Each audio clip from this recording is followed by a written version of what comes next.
You're now listening to the Something Good Podcast Network. Please press any key to continue. A kiss, as defined by Dan Webster, is something pleasing, a caress, a gentle touch. But there's another kiss that isn't in Webster's. Hey world, we're Kiss! Some critics say they don't make music, they just make noise. Yeah, Kiss sucks! Kiss implies the extreme in the theatrics on stage, utilizing fire and smoke and bizarre costumes, and the ever-consistent, constant concealment of their true identities. Speaking of which, Kiss is going to have its own comic book soon. Take Kiss with you. It's fun. Show your friends and be the first. Now. Oh my God, no time to turn! Welcome once again to No Time to Turn, a Kiss nerd podcast. Nerds. Not an expert, just nerds. Nerds. We are not experts. We're just a bunch of random schmoes that like to sit around and talk about everybody's favorite group, Kiss. Yeah, that they love to hate.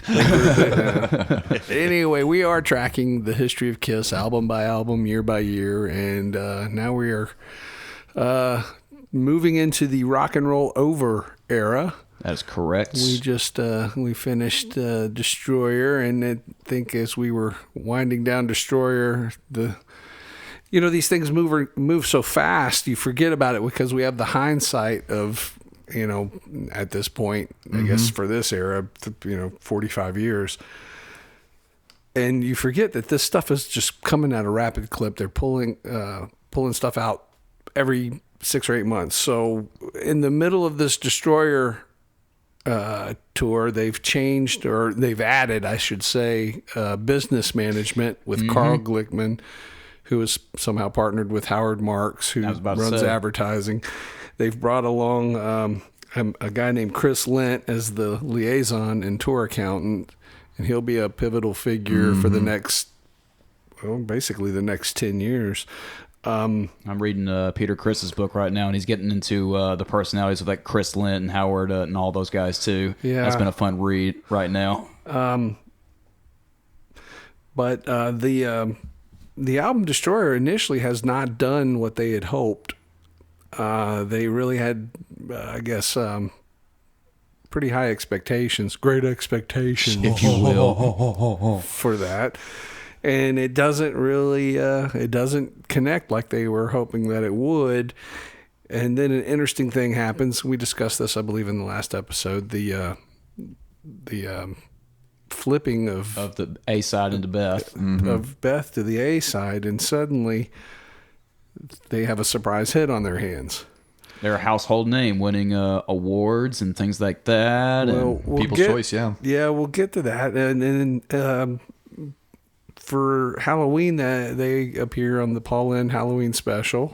I still love that special, or at least their bit. I love that. That was really a major, I think, introduction for a lot of people, particularly of a certain age group, because if you wanted to pinpoint a certain event where their appeal starts to, as they say, widen. Yes. And by widening, that means it gets to a lower age group. Yeah. It starts to shift to a much younger audience. And this was the moment probably that did it. Peter says that even in his book. And, for better or worse, that's exactly what happens. It's even kind of like working off that, like in the recent history thing, he was calling it all cutesy things. We were starting to do cutesy things. Well, their image played towards that so much. They were very much, whether Peter was aware of it or not, obviously Gene was bringing a lot of comic book influence into what he did. Apparently, I've dug up a little piece of information I was not previously aware of. Prior to agreeing to do the Paul Lynde special, they were offered an appearance on a Mary Tyler Moore TV special.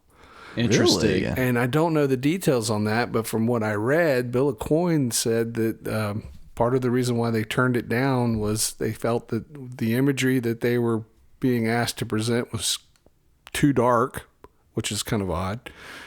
And that they wanted them to use someone else's material. They didn't want them to sing Kiss songs. Oh yeah, that would have been the immediate no from me. And I'm like, I don't what and I can't. For the likes of me, try to figure out like, what were they going to do? Have them sing Alice Cooper songs? What? I don't know. Yeah, right. But obviously they turned it down, and I think, it didn't hurt them at all because they wound up with this Paul Lynde thing.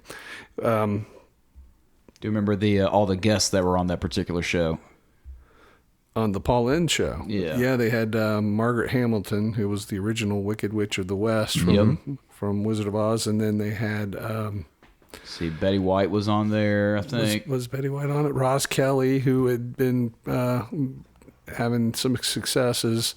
Pinky Tuscadero on the TV show Happy Days. I remember that part. And Pinky's little sister was played by... Susie Quattro. Yep, as... Leather Tuscadero. Leather Tuscadero.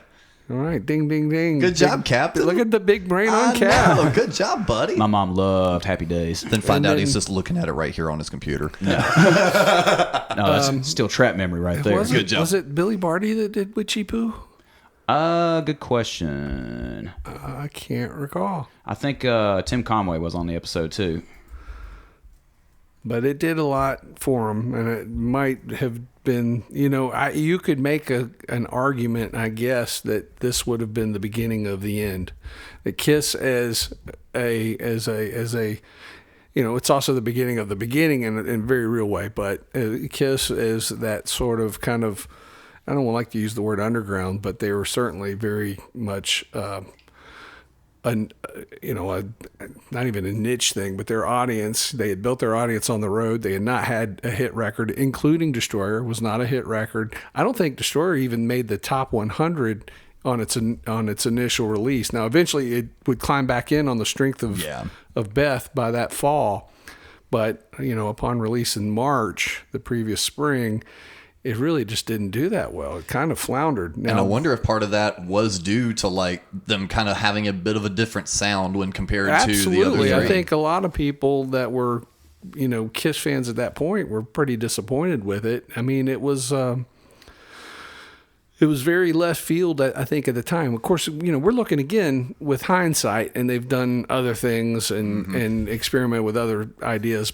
And that is interesting / cool that, like, in hindsight, we can look at it and go, like, well, it may not be my favorite Kiss album, but it still sounds like a definitive Kiss album. You hear it and you're just like, oh, yeah, that's pure Kiss. But how the fan base at the time was like, this is not Kiss. That's not pure Kiss at all with all this extra shit on it. It's become one of probably their, definitive records.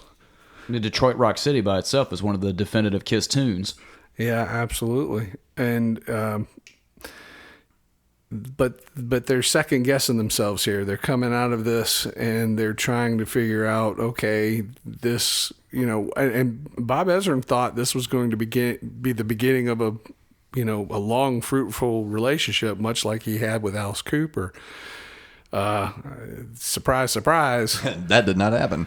I think the first person they approached coming out of it was Jack Richardson. No, it was Jack Douglas. Jack Douglas. Yeah, and he did the Aerosmith and Cheap Trick records. Yeah, I meant to say Jack Douglas.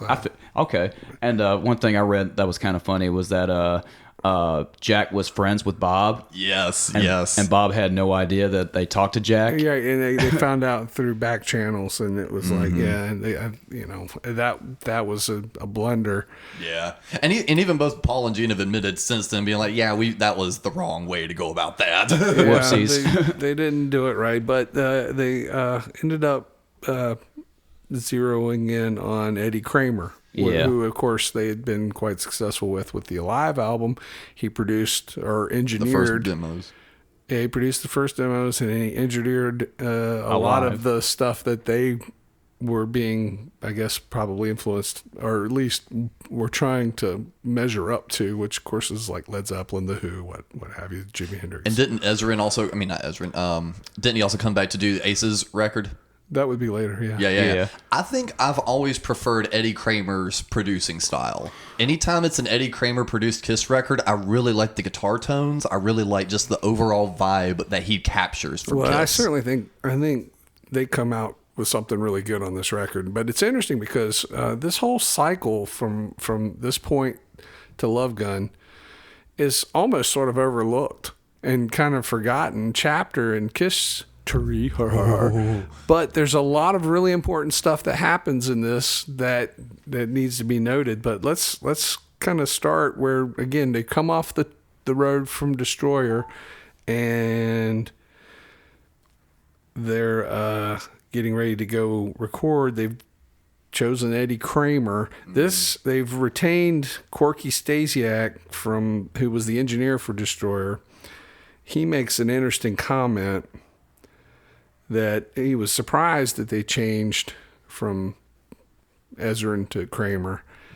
And this is the quote I found and I thought was very telling. He said they were better than they thought they were. And I thought that's a really interesting thing to say. They were better than they thought they were. Yeah. That's not they're better than their audience thought they were. That's not they're better than what you thought they were. They were better than what they thought they were. That's a unique producer or engineer comment. And he's not paid to say that. He's saying this in hindsight. So he's kind of acknowledging what a lot, that I don't know how he would say this. He's acknowledging that they were a lot stronger than their critics even gave them credit for. And maybe just kind of putting a little bit more faith in themselves and kind of boosting up the songwriting probably could have shown more talent kind of comment. Well, they had the ability to do more, and that came apparent under Ezrin's direction. Yeah. And here they're not going to have that. Yeah, they're going to have a producer who's going to be less interested in arrangements like and stuff. Now, the other thing to also consider is that Ezrin winds up with a lot of songwriting credits. Yeah. Which means a lot of publishing royalties. Oh, yeah. And that's not necessarily something they're probably very interested in sharing. But then again, they call that points too. It would make that it would have made more sense had the record been a blockbuster.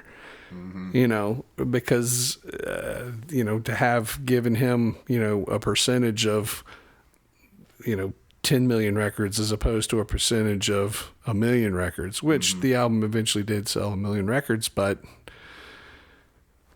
it took a long time to get there. Yeah. So people, I think, forget that Destroyer did not come charging out of the gate going, "Here is Kiss," and everyone, "Oh, finally, here we are." Yeah. No, they kind of crept over the finish line mere weeks before the release of Rock and Roll Over. Beth is only just beginning to chart in that time frame. Because correct me if I'm wrong, the Destroyer tour got cut early, was it? Because the stage show was pretty crazy, or they kept having to take out things from the live show because it was failing or whatnot. Cut early. They just I think it just became kind of it was a big stage. Right. It was their biggest production yet, but we'll get to that here in a minute because that plays into some of what happens here, because they're going to continue to use this stage in the Rock and Roll Over cycle. They're using the same costumes, same staging. But before we get there, let's talk about the album itself, because they've recorded this in the very early fall of 76. I've got the dates, September 30th through October 16th. Yeah. That's according to Corky Stasiak's notes. And over at the, how do you say that? The Nanuet Star Theater? Yeah, I think it's Nanuet, New York, which is not. It's about 30 minutes, I think, away from New York City. So it would have been an easy drive from at any point wherever they might be residing at that point, which I don't know. But and again, they're with Eddie Kramer, who knows how to work in a live setting like that. It's like we talk about Bob Ezrin being an arrangement songwriter producer, where Eddie Kramer, would you say he's like more of an engineer / producer kind of? I'd say he's more of a performance guy. Performance, yeah, probably that too. Well, I think also it's just getting the good sounds and stuff. Ace felt a lot more comfortable with him because they seemed to have a good chemistry and work together to, well, let's try this amp, let's try that, let's play this guitar through that amp, and let's play that guitar through, that kind of stuff. The stuff I would eat up. Yeah, it's stuff that people don't generally think about because you just immediately assume that it's exactly as you see live. It's, Ace playing a Les Paul through a Marshall. No, it's like probably that. Ace, and in some cases he might be playing a Telecaster through a Super Twin. Yeah, exactly. So that first Led Zeppelin album was made on a Supro and a Telecaster and a fuzz. Yeah. And so what's interesting, they've moved the drums again in this. They did this with Destroyer. We talked about this. They would set up the drums in different parts of the studio to achieve different things. I don't understand this concept very well because it seems like that would be inconsistent. But apparently, the more famous or the more common story is they talk about setting up the drums in the bathrooms and using a video link. Yeah. Which is unusual. Mm-hmm. But that's mentioned a lot in Peter's book too.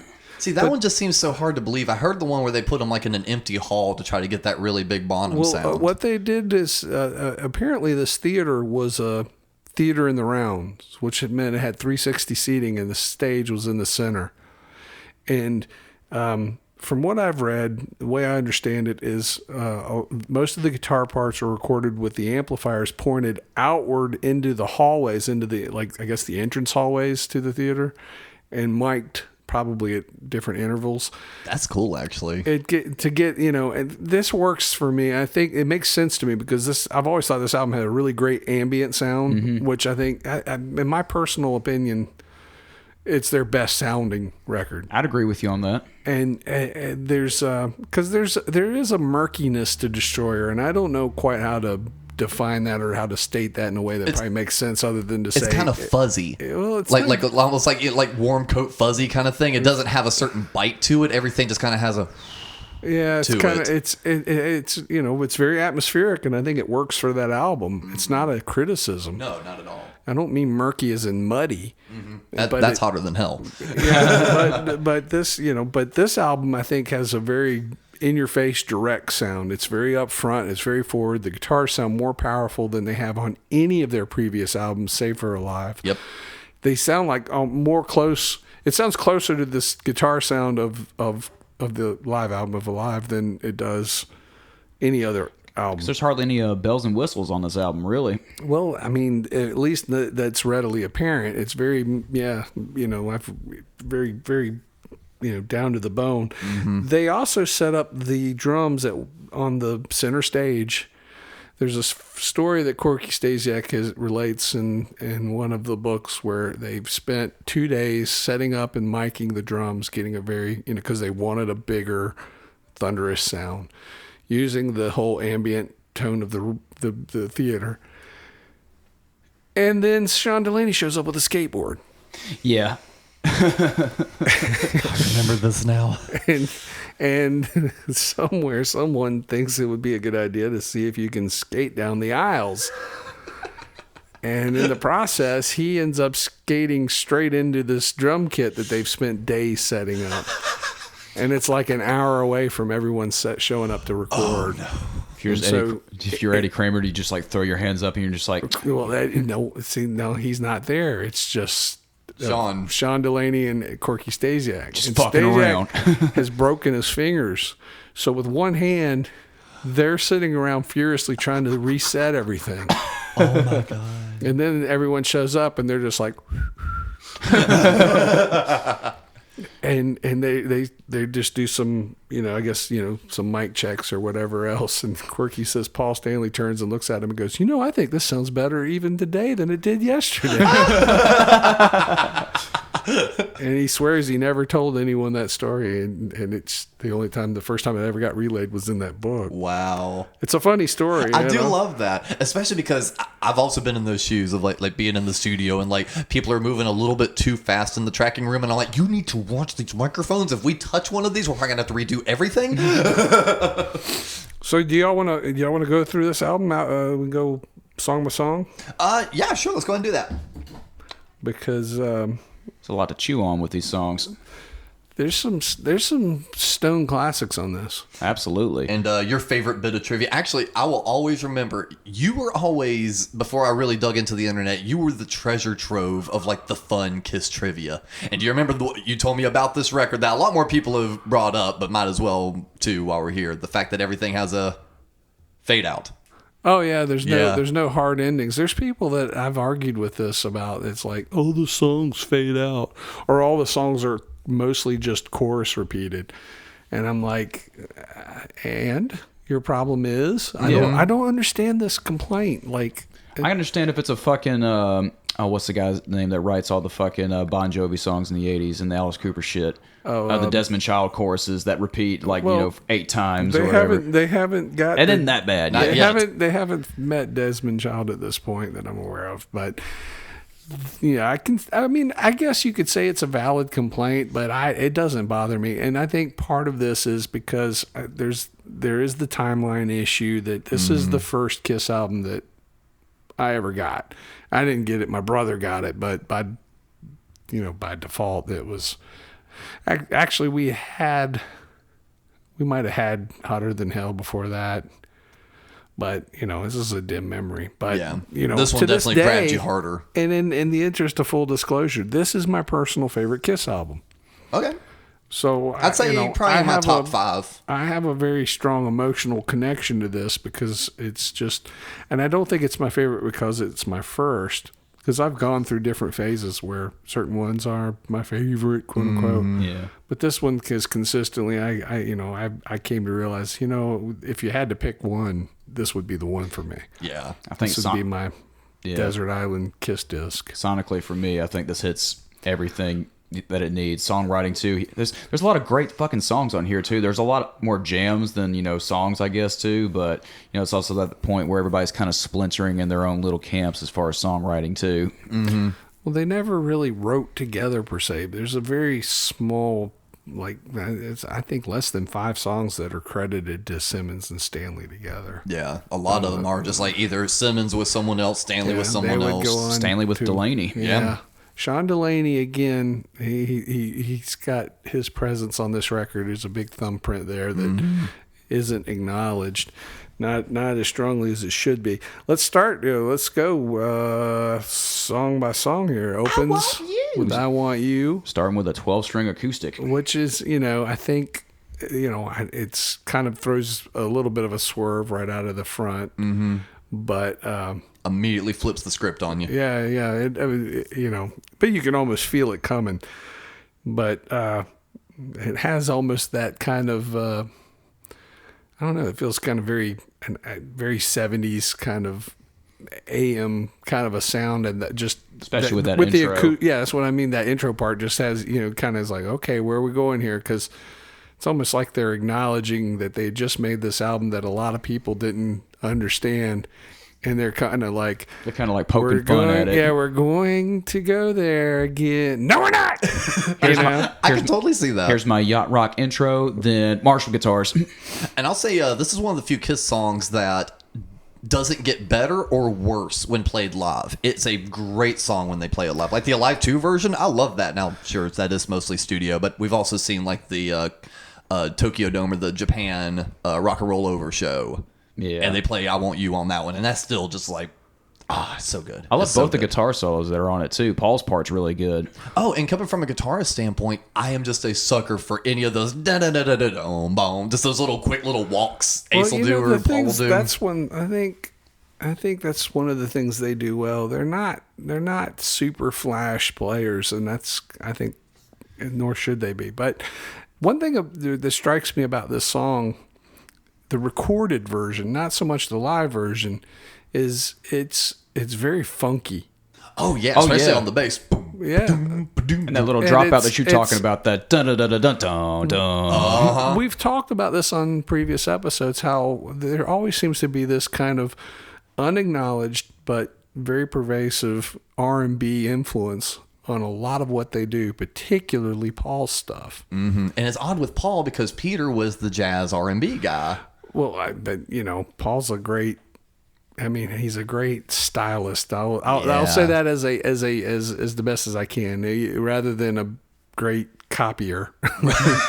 But he's really good at copying stuff. He's a great stylist, and I think it gets overlooked because it's muscled up so heavily, and they hit so hard with it that you almost miss it. But that funk feel is very much there. And I think there's a lot of that on this album that just but it's layered under the sheen of heavy guitar. And that kind of gives it its own uniqueness. You mentioned there's the dual lead on this. A lot of people I think aren't aware that it's a split lead. The first part is Paul leads over to Ace. and then it flips to Ace, and they'll do this again on I Stole Your Love. I Stole Your Love, but that's getting ahead of ourselves. Yeah. Just a little preview. That's my emotionally favorite Kiss album. Those are both like super melodic. The way they just kind of like lead into each other too. Oh yeah, absolutely. And it's just done so well that you can almost miss it. But Paul and Ace do have pretty good, distinct guitar tones, and for the longest time I was always like the Ace fan of like loving his tone. Using maybe like that song as a reference point, I really like Paul's fuzz guitar. Like it just hits just right. I love it. Well, on this album, like again, I think they've really caught the guitar sound on this Absolutely. song in a way that none of the albums have previous. And then of course towards the end of the song where it reverts back to the acoustic part, but when it launches back in, they have the flange across it. Oh, yeah. That's And then, Ace And is then the doing those screaming guitar solos at the end and everything else. Yeah. It's like the guitars are matching Paul's I want you. Yeah. Excellent songwriting. Excellent song. very very killer song. It's one of my. I was going to say, I don't know if it's my favorite opener, but it's definitely up there in the top 5 for sure for Kiss records. It works. It's really Very strong. powerful. Then it goes into the song "Take Me." Mm-hmm. This is a It's kind of like a Zeppelin-y riff. Dun, dun, dun, dun, dun, dun, yeah. dun, You know, dun, I mean, dun. there's I guess there's some Sean Delaney. I think at one point claimed to have written this front to back. Mm-hmm. But I mean, he said, she said, whatever. Right. Yeah. That wouldn't surprise me if he had put the lion's share of the work into this. Especially with the lyric content. Oh yeah. Well, I say that only because, again, it has kind of a funk feel.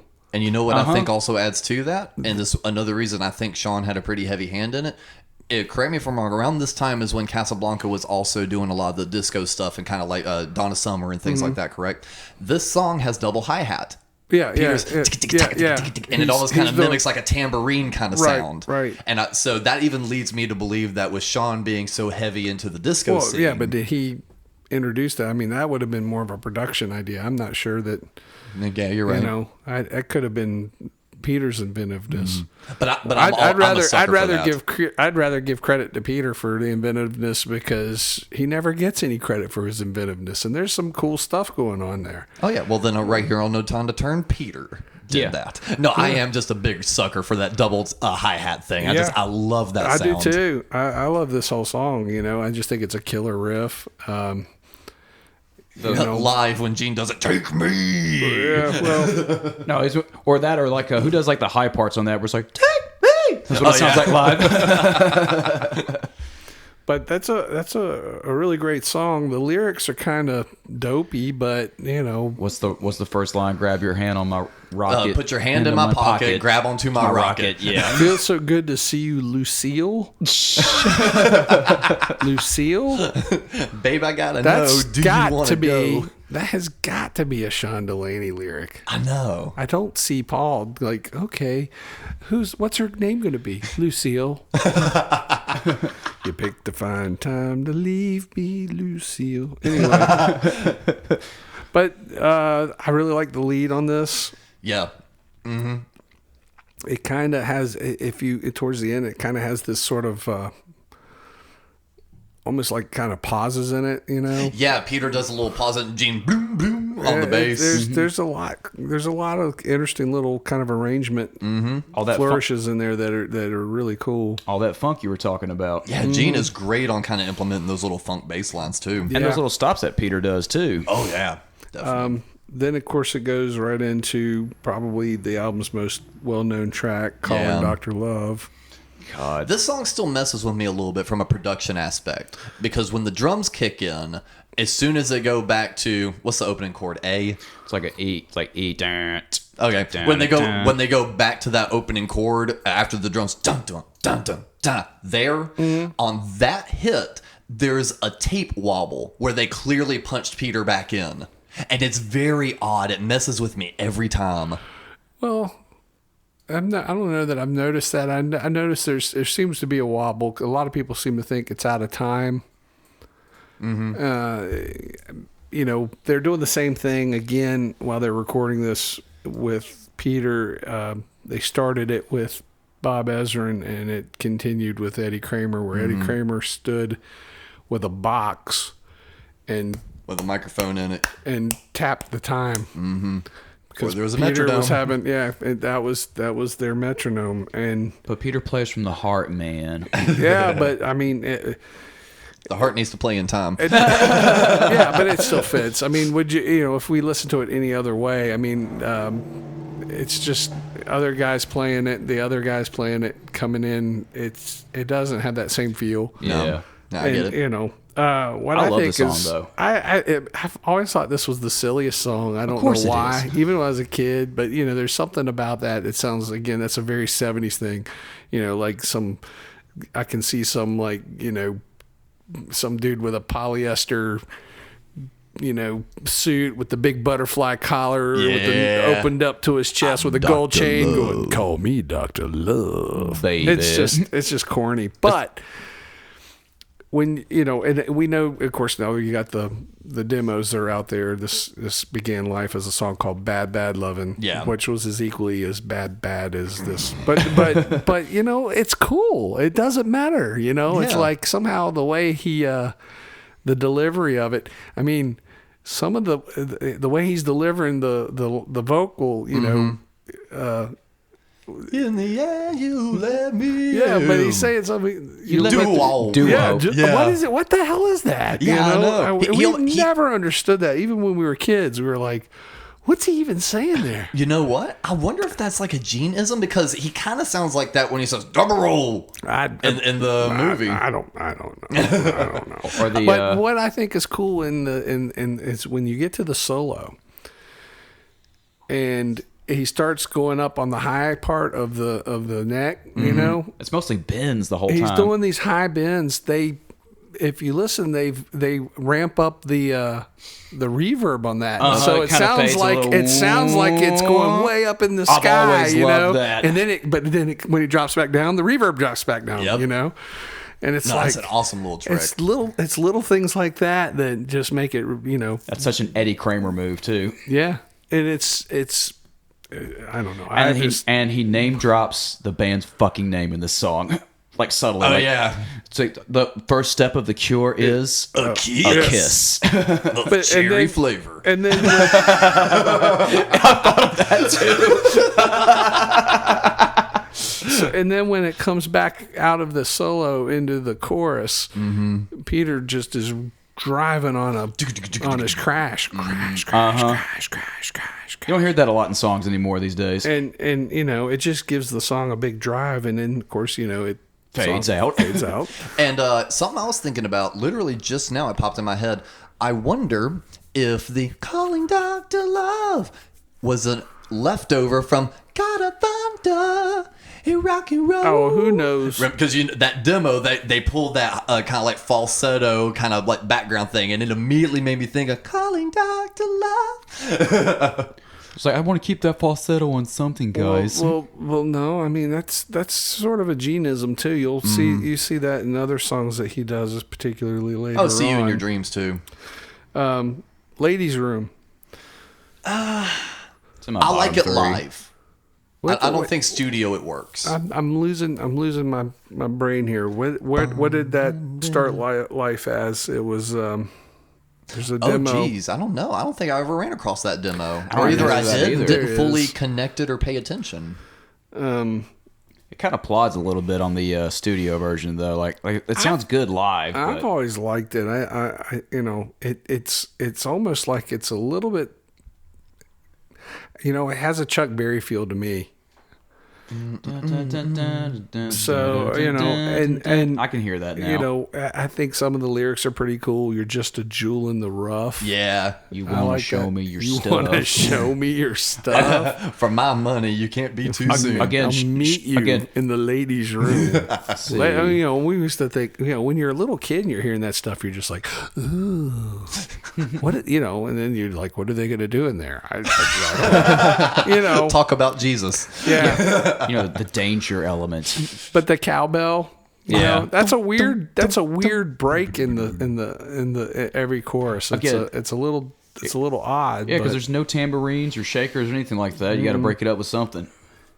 I always like the cowbell though, especially on Kiss songs. Yeah, I definitely like. I think it's a good and well written song, especially the chorus. I like the chorus; it's catchy as hell. But I like the Alive version. I just think it's got that. It's a little faster and it's kind of get a little bit more excitement to it. And they don't do the. I'm not a fan of the way they end it when Peter goes into the halftime. The doo doo da doo doo da doo doo da. To me, it just loses all bit of little bit of excitement it actually had. Yeah, and Gene plays rhythm guitar on this track too. It's the only the other weird album note that I have for this entire record is that Gene plays rhythm guitar on this one song, and that's it. Well, I like Ace's lead on it. It's very simple. Yeah. It's very effective. I mean, it's very melodic. A good Ace solo is one you can sing back. Like I just did. Exactly. Yeah. Oh, well, and that's pretty much all Ace solos. Yeah. That's, that's something that especially he never these really first gets. 5 or 6 records. Ace wasn't a flash player like what would become popular in the 80s. But then again, can you sing along with fucking Eddie Van Halen solos? No. See, I just did. And a nod to my friend Daniel Woodson. I'll say it again. I said it once. I'll say it again. Fuck Van Halen. Yeah, my man.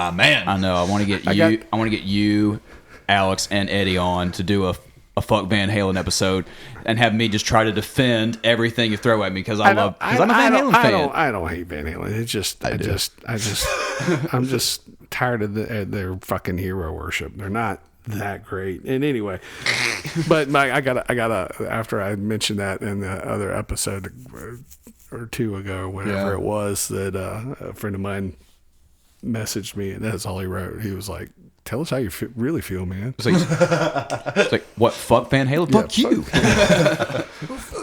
So here we go to Baby Driver.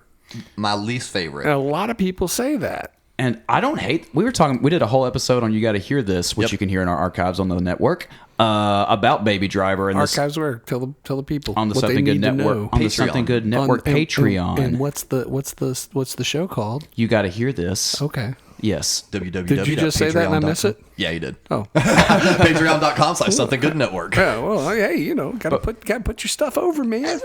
But yeah, he and I went back and forth on Baby Driver to where I don't hate the song. I think it's weird, and Alex made some good points about how there's some moments where their stuff definitely got punched in or rearranged. Yeah, that's another and things one. Like that the too. Intro, as soon as it goes to the bop bop, go Baby Driver, that bop bop sounds to me like another punch in. Like the build up into that feels very off time. Yeah, it does feel a little weird. It is. What is the song even about? Who knows? I don't really care. I like Peter's vocal. I do too. Because he gets it, especially when he does his screaming stuff, Yeah. And I'll tell you what I really like about this. I'm giving this a lot of thought because I'm stupid and I'm a nerd. The descending guitar lines on it. Ba, ba, ba, ba, I like those a lot too. Those are horn lines. Oh yeah. Oh yeah. We've talked about them doing this before. I don't think it's ever been more obvious than in that moment. I can hear again. This is an R&B song. It's just muscled up and swaggered out with hard rock machismo. But really, this could have been just as easily a driving more funkadelic than Earth, Wind and Fire, but it's still but it's just a stripped down rock and roll version. And I found a line in Peter's book where he talks about this song that I thought was interesting. He claims that Gene and Paul messed with the arrangement on Baby Driver and post. It's very likely. It's hard to say. This was co-written with his main songwriting partner, Stan Penridge. Yeah. Well, co-written. Yeah. Who knows? But I think looking at it from a guitarist standpoint, I think what bugs me about the song is the main riff is just dun dun dun dun dun. I like that. That's what I like. Over and over. And I like that, and I like that it's kind of got almost a call and response with the guitar. It's the he sings the verse and it's met with the guitar. Yeah. That matches it, and I just think this is an underrated song. Honestly, I think this is just it's a solid driving, I like that drive bomb. a little There's hard something rocker. about that. It's got, but and I like the horn sounding guitars. That chorus, those guitars just rain in over everything at the Yeah. end, and I'm like, this is just a really killer song. If you really give it a fair shake, you realize, man, there's a lot going on here, and this isn't the underrated song that people want to dismiss because. There's a lot of fire and fury in this. Yeah. And I can totally, I think looking at it from that angle, I can probably appreciate it a little bit more. It just, actually from what you were saying earlier, this is your favorite record for so many solid bangers. I think that's why it kind of stuck out to me, because everything else was so like between 8 out of 10 to 10 out of 10 that this one hitting like maybe a 5 out of 10 was like, ooh, what happened? Oh, see, I wouldn't rate it that low, but when that that's just me. When that movie Baby Driver came out, what was it, 5-6 years ago? That's all I sang in my head for a few days. You flip the album over, slip the needle in the groove, you get a very awkward intro to the song Love 'Em and Leave 'Em. And it just keeps going and keeps going and keeps going. And it seems like they were trying to like stretch for space here. I can There's see that. not a lot of song here. If there's any valid criticism for the endless chorus and the fade out, you also got an endless intro here. But having said all that, I love this song. Oh, yeah. And in I my bottom really 30. love, this is one of my all-time favorite Gene vocals, just for that opening line where he goes, "You see me coming your way, hey, hey, hey." Sitting by But just that, hey, hey, hey, hey. Yeah. That right there in and of itself. And I'm just like, every time I hear that, I'm like, yeah, I love that. No, I really do love this song. To me, this is one that probably doesn't get as much love as it should, even though it was part of, which we can talk about after the fact, it was part of those 3 videos they kind of shot. Yeah. Which is interesting because, I mean, what was their, it seems like they had an intention for this to be a single. It would be an odd choice for me to be a single. It's got that weird, that solo is a little bit weird sounding. It's processed in some way that I haven't quite figured out what they're doing. Yeah, it's not quite a reverse. Yeah. Like when he's doing that. But I think that's what they did. I think they reversed it. That's what I've read somewhere that's what the trick was on that. Okay. Because that's another Eddie Kramer trope, that he would play a lot of shit backwards since like his Jimi Hendrix days. Yeah, and so it just has that weird sound to it, and I don't know, but I love it. I think it sounds cool, and I like the, I just like the whole thing. I don't mind that it extends. I'm like, don't bore us, get to the chorus kind of idea. And the song is pretty much all chorus, and it's like basically, and it's like, gee, what's this song about? Oh, I think it's readily apparent. And again, those R&B moments where it's like da da da da da. Yeah. And my favorite moments in the song are like when he says when you ask me which hotel I'm staying, the way the guitars kind of ring out the drum fill, and then the plucking of the accent notes from like Paul or something into the No, this is the lyrics come from that Rock and Rolls Royce. Yes. Yeah. Which, I could see that have been a workable song too. Yeah. It was probably the most fleshed out of all those, it felt like. Now let's go into what I would say is probably the single best Kiss song of all time. Really? Yeah, I think there's few moments that shine as brightly as this. They hit all the best stuff that they know how to do. It's definitely one of my favorites. It's got, and we're talking about Mr. Speed, of course. Yes. Mr. Speed is, if I were to go, okay, what's the all-time greatest Kiss song? I usually would go to that. Yeah. And just that riff. Mm-hmm. I mean, it's got that kind of a blues bend riff. They've never played this live, and from what I understand from friends, it's not that easy to play. Or not easy to play and sing necessarily. Yeah. It's kind of like the "Can't You Hear Me Knockin'" riff from the Rolling Stones. Oh yeah. I never thought of that, but but it bends a lot more. Yeah, exactly. But it doesn't sound slinky, and it doesn't sound, too loose. too loose. It's still got power behind it. Great Paul vocal. A great Paul vocal. Especially, I love his yeah, he's got the sass vocal going, and he's got a little bit of a bite to his voice. He's not singing. And to me, that's what Paul did best. That's one of the great differences between 70s Paul and Paul thereafter, when he started trying to be like, I don't fucking know. Oversing. Yeah, when he tried to be some great singer. But what made him a great singer was, again, that sass, that grit, it's soulful. It's attitude. It's attitude. And, then on top of it, you get to those little breaks where they do Beatle harmonies. Yes. And if there's one thing that Kiss does really fucking well is ape the Beatles. Yes. And Gene more so than Paul, which we'll discuss in future episodes. We'll get into that at length at another point. But that Beatle harmony has always been their secret weapon. Yeah, their ability to do that.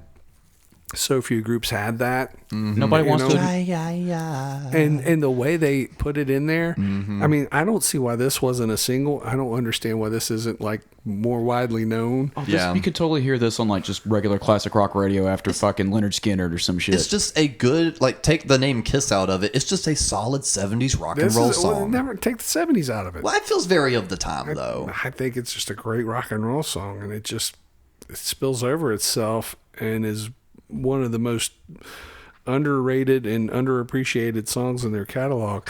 Maybe not so much. I can remember many, many years ago on probably, it might have been the Kiss Asylum website. I don't remember.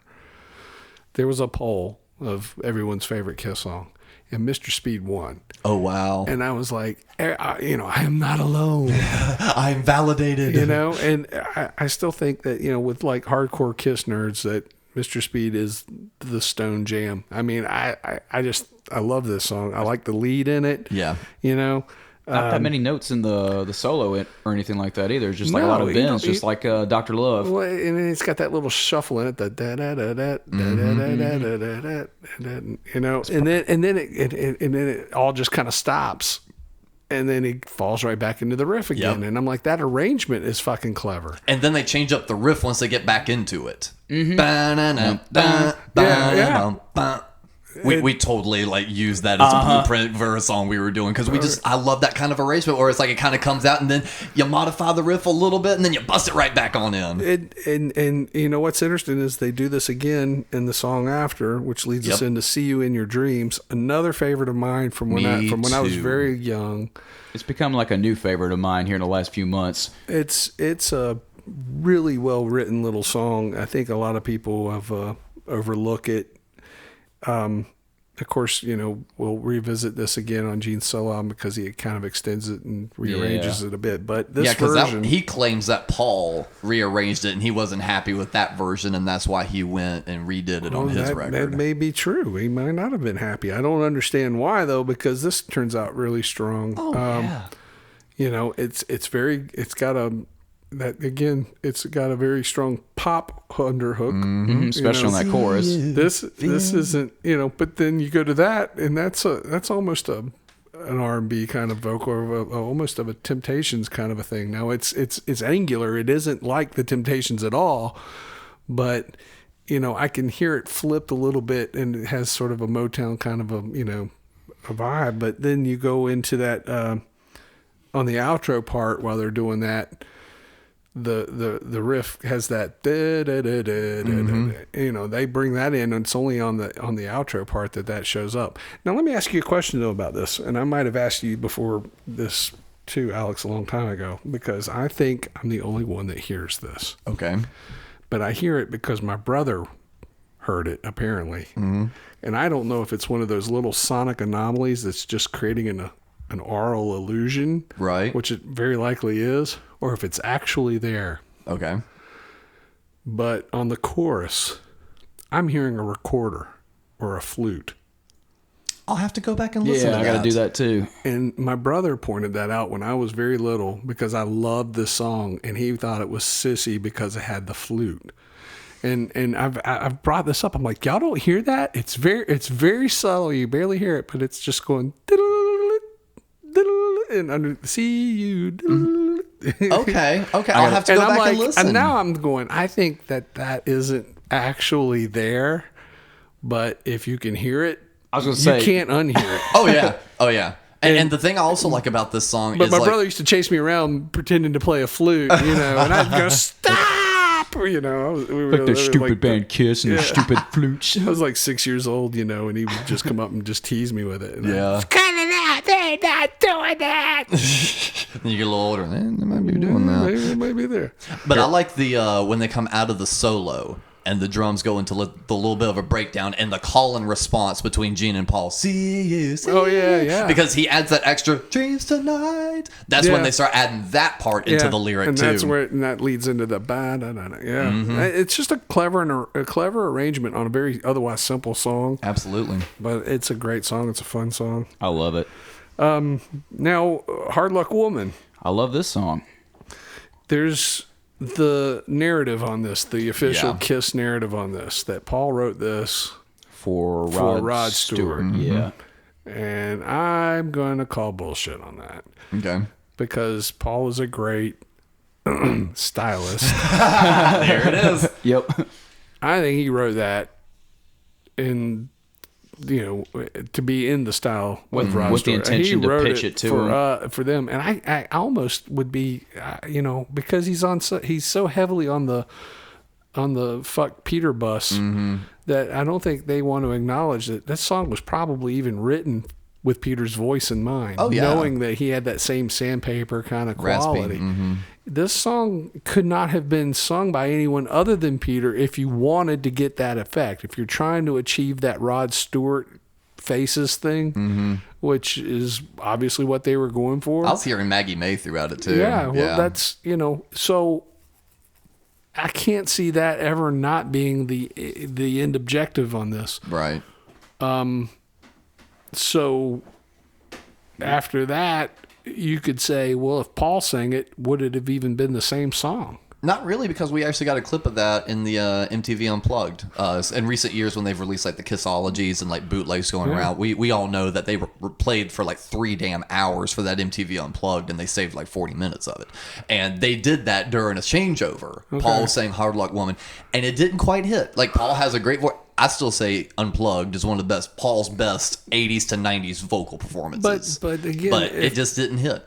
But it doesn't hit because it doesn't hit, or it doesn't hit because we're so used to having the version that we know that raspy Peter, Because I think that's just what the song calls for. I like the song a lot, but it feels like to me a very convoluted, conscious, we're trying to sound like the Faces or Rod Stewart solo or whatever. Yeah. And to me, so that kind of almost wrecks the song for me. Really? It's one of my favorites. And I like the song. I think it's really well done. I mean, again, Paul has that ability to write in a style and emulate it. I just think it would have been more fully realized had he sang it himself and not gone. And this may not have been Paul's decision. This could have been Eddie Kramer's decision. He might have heard it and gone, this would sound a lot like, Rod Stewart if you had Peter sing it. And then that might be a potential hit. And of course, when you say that, I'm sure all the stars are like, oh yeah. So who knows? I don't know. There might, that may well be the case, but I know because another song that was used for the videos. I know we. it was definitely released as a single, and it did well. I know we can only take the memoirs with a grain of salt, but according to Peter's book, he says that he heard Paul do the song, and he says, "Oh fuck that! I should sing this song," in so many words. Well, that may be true too, and it may be after the fact that once he started doing it, they heard the that it sounded like the Faces or whatever. Yeah, but I also don't believe that they basically had to sit here and like sing it for him and then do it back, because they claim that one like they do Beth, that they had to like do a track for him to sing over. Oh, I don't know. I just it just feels like a convoluted kind of obviousness to it that the other songs don't necessarily have. I mean, again, we talk about the underpinning of like R&B influence that isn't so readily noticeable because they are so, rocked out, the Beatle harmonies, all these obvious influences that just sort of kind of get worked in, you know, as opposed to just copying, they're working it. Yeah. This feels like they're just copying.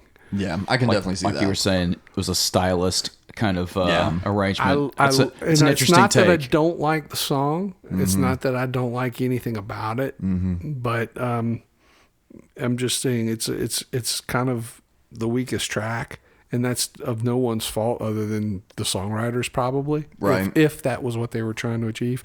I think Peters does a great vocal. I mean, I like Peters' vocals. I mean, everyone does. I think. Yeah. So Especially live, he's just a beast. yeah. So but I just think for the fact that it feels like they're so obviously grabbing towards a particular thing, that's that's the handicap on it. Making Love. The album's closer. Yeah, interesting note on this one. The only song played in standard E.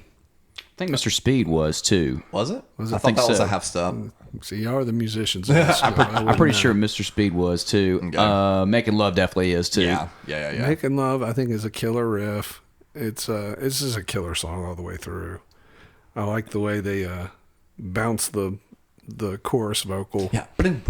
Everything. Well, I'm just the making love. Oh, yeah. Making love. You know, it's like it's falling over. It also does a reverse thing because it goes Yeah, like that. There's a lot of that. Ace's lead on it is great. Oh yeah. You know. Do you think it's those drum hits at the end are like stacked, takes on top of each other because they sound Probably. bigger as they get towards the end? Yeah, he's probably double tracked them. That I kind of like that. All these little things, and it just, the song's just got that kind of.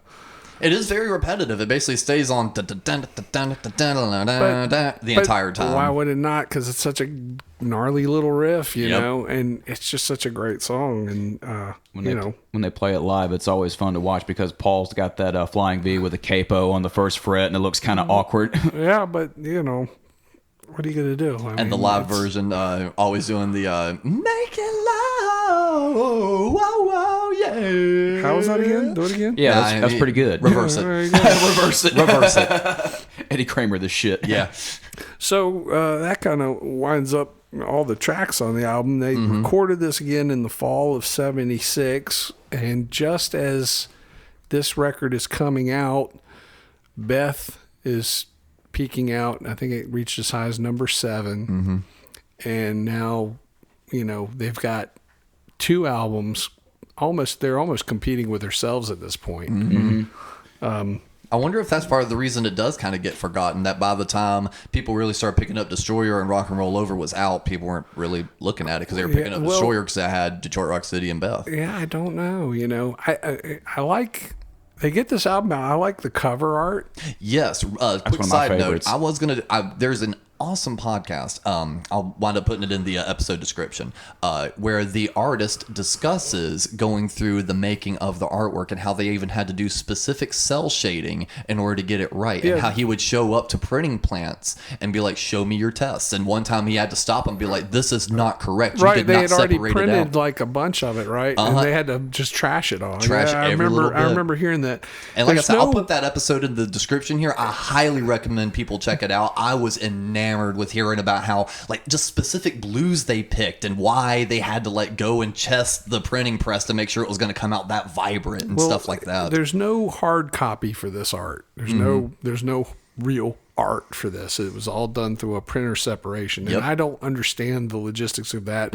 I do a little bit, and that's why I said I don't even want to accidentally mess it up. Just take a look in the episode description here, guys, and if you're interested in art and the process of how to get that kind of stuff done, highly recommend it. But I'll tell you, it's interesting to note there is a particular pressing of it exclusive to the RCA Music Club. Back in the day, you would get an ad in your local paper on Sunday, buy, 8 albums or cassettes, or back in the day it was 8 tracks. 8 albums or 8 tracks for a penny, and only have to buy one more at full price, And the RCA Record Club had the variation where it looks like Paul Stanley has teardrops coming out of his eye. Yep. And he's got 2 blue teardrops coming out of his left or right. And people were kind of I think so. I may be flipped on that. Either way, but they discussed that later on, and apparently that was just part of a pressing error. It was just it was just an error in when they printed it. I looked for this for years. Yeah. I looked for this for years. I always ask people about this anytime they have a cover of it. It's like, which one do you have? I looked for it. You know what? I saw one a week ago at a big record convention thing, and and I was like tempted to buy it. But anyway, I had it. I was on the prowl for it for years, and about 3 years ago, I'm having to move all my records. And I've got like 6 copies of Rock and Roll Over because anytime I find it like with the sticker or anything, Yeah, because the sticker's hard to find. And yeah, we should also note it came with a sticker and it came with an order form. And what else? There's something else that it come with. I think that was it because it didn't have like lyrics or a fold out or anything. The sticker was die cut. You could pull off the individual members as its own sticker or the logos. It was kind of puzzled cut. Yeah. So to find those are hard. Oh, the inner sleeve had the 4 Kiss It had the logos Kiss squished logos, together. That's what it was. Yeah, it had the inner sleeve. And then, of course, this RCA misprint with the teardrop cover. Yeah. I'm very happy to have a copy of that one. I moved these records around. I've moved a bunch, particularly in the last 15 years. I've moved a bunch, and I've had to move my records every time. It's always a big, giant pain in the ass. Oh, yeah. And I'm going through my records, and I'm like, wait a minute. I've got one. How did this get here? How did this get here? I never noticed it. Little gift to yourself. Yeah, I was looking for it, and then I had it all this time. I think the guy was asking like $50 for it when I saw it at the thing the other. I'm like, why? People don't make any sense to me. Would this be the most parodied Kiss album cover? Maybe this or Destroyer? Yeah, probably. Yeah, I would agree. And Dynasty too, because of how simple it is. This cover is very iconic. I think they got a lot of mileage off of this because it was so readily, it seems like it was ready made for a T-shirt or. Oh yeah, I think the else. T-shirts that look the best are the yellow shirts with the graphic on it. Yeah. I think that looks so good. It's a great image. I think it's probably their best cover. I really do. It's such an unusual and eye-grabbing cover, and it works to their image so very well. They tried to reuse the same aesthetic for, what was it, Sonic Boom or Monster, one of the Walmart CDs they put out. Sonic Boom. I think we might have forgotten to mention over the course of the summer during the Destroyer tour, Casablanca repackaged the first 3 records in a single set called the Originals. Yeah, and that was that had a kind of a reproduction of the original album, the first album photo, but it's fired up. It's put in the image of a nuclear bomb exploding. And then you open the record up, and the records are in paper sleeves that reproduce the covers of each one. It's Kiss, Hotter Than Hell, and Dressed to Kill, and also came with a little booklet that had a history of Kiss up to that point. That whopping 2-year history that they had. But it's crazy that they could fill up a book just in over 2 years. Yeah, and there was a lot of cool little information. It also came with a sheet of punch out trading cards. You could punch it out off the sheet. Yeah, they were perforated. And then a large Kiss Army sticker. Yep. And finding this is very hard. To find a loaded copy of the originals. Those are not. I find the originals fairly frequently, but they're almost in varying states of disorder. They're missing records. Yeah, my copy always missing the inserts. I don't think I've ever seen one that had the cards in it. No, I don't have the cards. I've got one. It's got the booklet, but it's basically falling apart, and it's missing one of the records. I think it's either missing Higher Than Hell or the first record. Well, I haven't seen one with the cards in it, except for the one that I own. Oh. I'm sure John 5 has one, too. Yeah. You know what? That guy, I watched his fucking collection video the other day. It's nuts. It's sick. That guy, you know what? That guy has got everyone beat. Oh yeah, miles. We have to and he's bow a prime to the example. master. And he's a prime example of I couldn't give a good damn about his band or the sound he makes, but I love the fact he's such a Kiss nerd. Oh yeah, I love it. Yeah. Quirky Stasiak makes this great comment about Rock and Roll Over after the fact, or or great depending, interesting, I should say. This comment in and of itself, we could probably do a whole episode on. He said, Rock and Roll Over was a great record, but it was not Destroyer. Yeah? I wonder what he exactly meant by that. Destroyer, they really went over and above what they could do. They learned a lot with it. They were making really, I hate to use the word because it's pretentious, but they really made kind of a piece of art with Destroyer. I mean, it went to another level, and that's again the Bob Ezrin.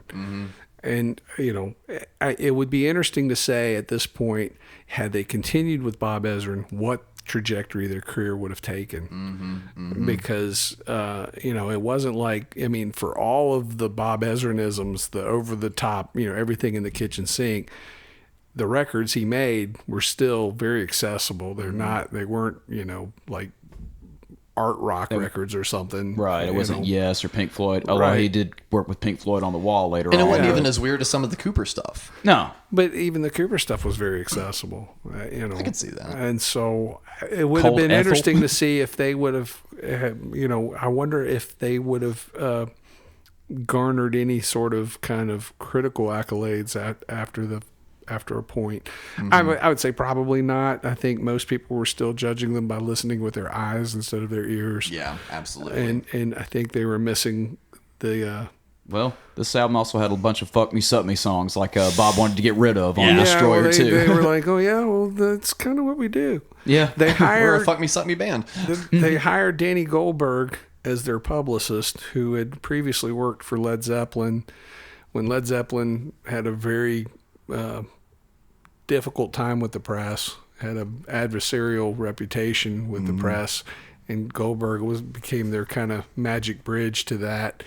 And so it made sense that Kiss would do the same thing. I think actually Danny Goldberg ran Swan Song Records for a second. Interesting. But it's interesting they brought him along. He, I guess in conjunction with their... well, we'll get to this. So they very important thing about the whole Rock and Roll Over. I keep hitting my mic. The whole Rock and Roll Over, era is going to happen the following spring. But they're going on tour again. This is basically an extension of the Destroyer tour. Yeah, it begins in Savannah, Georgia. They're using the same stage, the same costumes. Some interesting things happen along the way. The most notable being on December 12th in Lakeland, Florida. Ace Frehley grabs an ungrounded handrail. Yep. And electrocutes himself. It was like heart stopped for like a couple minutes and then kicked him back in. I don't know that his heart stopped, but he was jolted pretty good. They took him off, and he kind of took him a few minutes to kind of recombobulate. He finished the show. Yeah. He said he didn't have any feeling in his fingers, but he finished the show. He finished the show. Well, it's that shows a lot of heart, but, he obviously couldn't have been hurt that bad if anyone felt he was in shape to finish the show. Yeah. And also, it's Ace. By this point, he was abusing his body pretty well. That may have just been, who knows, maybe that electric shock kept him from dying so long. Right. Well, they had this magical... miracle drug that really served to help people in moments of crisis, that helped them overcome things. It was called cocaine. I thought you were about to say cortisone, but no. That would be Peter later on. On February 10th, the AMA Music Awards air, and they win for Best Single for Beth. Yeah. Lydia, his wife, accepts the award. Yeah. And then they show like a live clip or something of them thanking everyone. And they're acting surprised. We won. Oh, wow. Well, they recorded it several weeks prior. They knew that they had already won. Yeah. But I'm not exactly sure how all that works, but I think it's kind of ironic that Lydia accepts it. And the song's somewhat kind of a critical of a female, a when the nagging music female, and she's like, "This is how everyone feels when their man's away." I'm like, okay, but hey, kudos to Lydia Chris. That gave her moment. Oh, totally. And then on February 18th, another very important milestone in history. they play their first Madison Square Garden headlining. That gig. meant a lot to Paul. Well, it meant a lot to all of them. Yeah. Well, he's just been the most vocal about it. That's why I was bringing that up. Well, Peter was pretty vocal about it. Yeah. I mean, it was a big deal. There's a video that exists of it, professionally shot. Mm-hmm. It's pretty rough and ragged, but it's exciting and it's rock and roll. It's great, yeah. And that's interesting because it's 1977 at this point, early winter of 77. So 3 years prior, we're talking about a band that couldn't give away tickets probably. I mean, they were they're fresh out of the chute, and it's In only New York, taken them. too, yeah. And in 3 years, they've gone from playing a place like the Hotel Diplomat or the Daisy or the Coventry, and now they're literally playing Madison Square Garden. Yeah. So their rise has been pretty meteoric. That had to have been like the peak moment for all 4 of the members at that point, after all the shit they went through, after all the records, and after all it took to get where they are, like to headline Madison Square Garden for how many nights at this point? Well, this was only one. Just the one, okay. And it was a hard sell for the it seemed like they had to kind of lean on the area promoter, which would have been Ron Dessler. There's a famous picture of them presenting him with an award. There's footage of it too. There's movie footage of it. But he was continuously surprised by their, they were always one-upping themselves with stuff like that.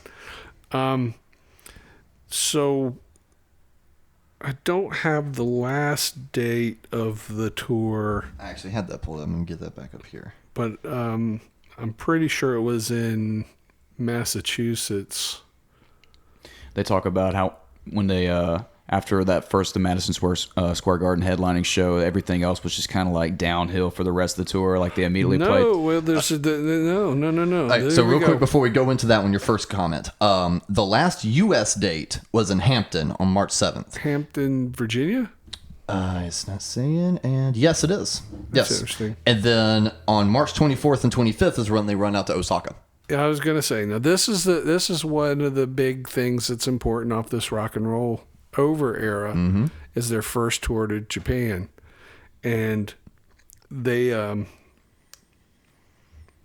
worked out this really great deal with Pan American Airlines to charter a plane, and the plane, and they used this as basically probably the biggest press junket of all time. They invite certain members of the press to fly with the band in this private jet to Japan for their first ever Japanese tour. Yeah.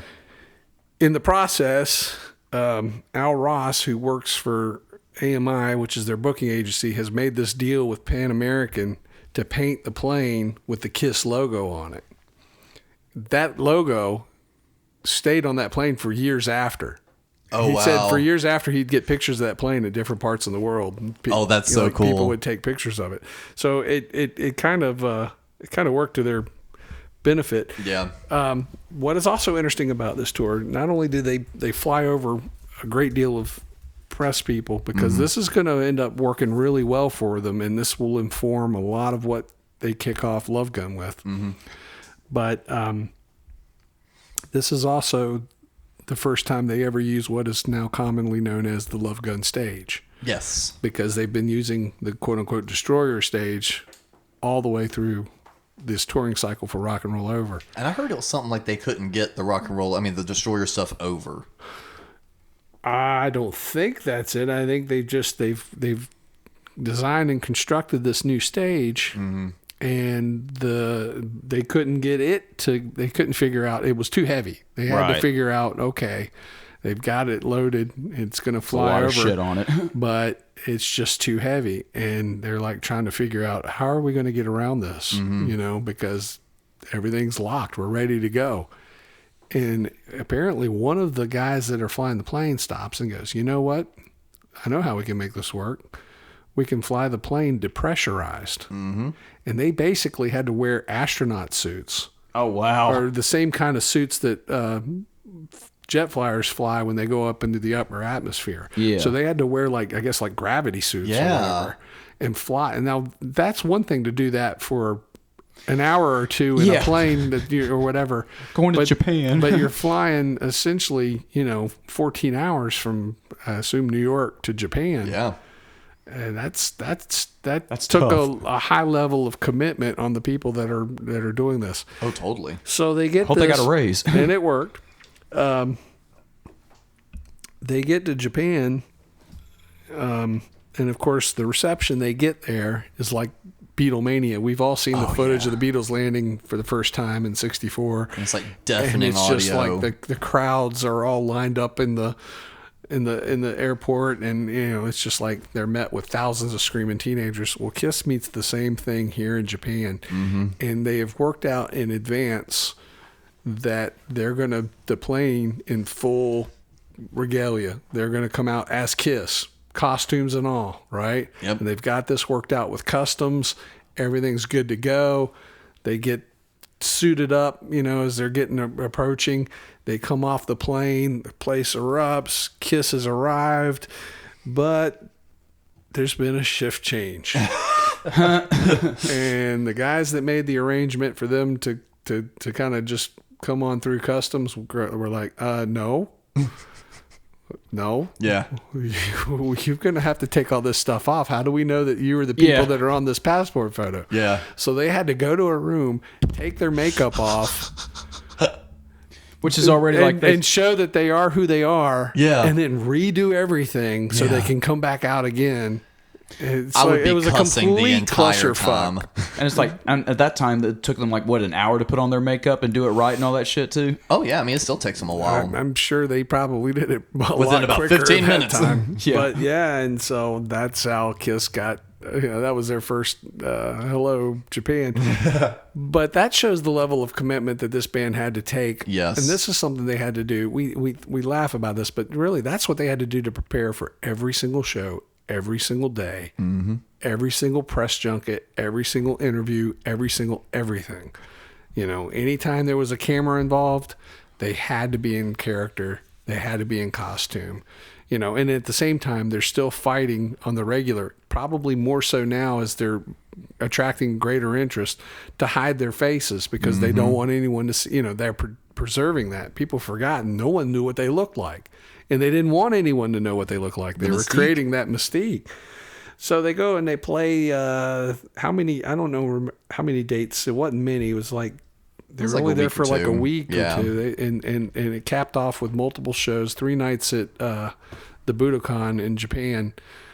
Japan in that time period in the late 70s really embraced, the new rock that was coming out too. Oh yeah, they were Yeah. loving it. They And were loving did, it. And they did 3 days at Budokan, April 1st, 2nd, and 4th. And one of those dates, they had to tear their stage down so they could do like some other event at the arena that That was day. probably the 3rd. And then set it all back up again. Yeah. God. They played 2 nights. They played 2 shows in one day there. So they was it 3 days? You said Yes. So April they 1st, did, 2nd, 4th. They did 4 shows. The shows were professionally videotaped for broadcast in Japan, and later I guess they were used for HBO. It was an HBO concert special. HBO was a new thing then, so most people probably never even got to see it because cable had yet to really ascend like it had. Right. So that had to have been really special for any kid that had HBO in 1977 or 8, whenever it finally aired. And wasn't at least another one of the lore stories is Gene, Paul, Bill, someone in the Kiss camp read over the contract and penciled in saying after so many broadcasts, the rights go back to Aucoin Management. Oh, I don't know. I mean, that's a good story, but that's probably apocryphal. I'm sure all that stuff was probably very carefully covered but you never know. I mean, they recorded those shows too. So Eddie Kramer was on hand to record all these shows. Those recordings exist. In fact, some of it survived to be on Alive 2. I don't know that it was intended to be a second live album. It was intended to be a live album for Japan, is the way I understand it. Much like Cheap Trick's at Budokan record was essentially Just intended for the only Japanese for the Japanese market. right. So, that's somewhat of a question mark. It's like, okay, that was all recorded. You can find really good boots of it out there called The Lost Alive too. Yeah, but my question is then, as much as Alive had been doctored, how much doctoring was done to this? And there's never been any information about that. I mean, obviously they had to have gone in and done something, I think, to clean it up. I mean, if they've taken the time to professionally record it, somewhere there had to have been some additional work, because they did that. We'll discuss this in future episodes when they go to Australia. Yeah. But, you know, that's a way to really cap off a giant amount of stuff for an era that, again, seems to largely have been overlooked. Absolutely. No, that's one thing I noticed. Like, anytime I've been looking up these previous albums, it's like I can find treasure troves of information and notes and different interviews from people. Coming up very empty for Rock and Roll Over. Yeah, that's but they got a lot of press off of it at the time. Not really any hits off of it, though, except maybe Hard Luck Woman. Hard Luck Woman did pretty well. You know, probably, again, the idea was to create confusion on the part of the listener. Is that a new Rod Stewart song? Oh, no, it's Kiss. Well, I kind of like that, you know. He brought up Dr. Love. I know that's become like a radio staple and used in commercials and things like that, too. Was that like a hit when it came out, too? I don't think so. I don't think it was. It felt like it was constantly part of the set after that. Yeah, because they played it in Dynasty. It became a staple of their live set. Yeah, and that's kind of what I count as a hit. If they kind of keep it in the live set. Interesting, because Hard Luck Woman never did. Nope. Apparently, they played that like they it is believed they played that on the first couple of shows of the Rock and Roll Over tour. Mm-hmm. By the time it gets recorded for Alive 2, that was done completely. In the not studio. Live. Yeah, and there was like a sound checker in the studio or something like that. So really, that song was never really played live, to the best of anyone's knowledge. I think same thing with Tomorrow and Tonight. Yeah, but you know, we'll get all to that on the next episode of No Time to Turn, and hopefully you guys will come along with us, and we'll hopefully see all of you again next time on No Time to Turn. So for Cap Nunn and Alex Stiff, I'm Russ Ward, and we'll see you again soon. Thank you for listening. Please insert another coin by supporting the show for as little as $1 a month at patreon.com/somethinggoodnetwork.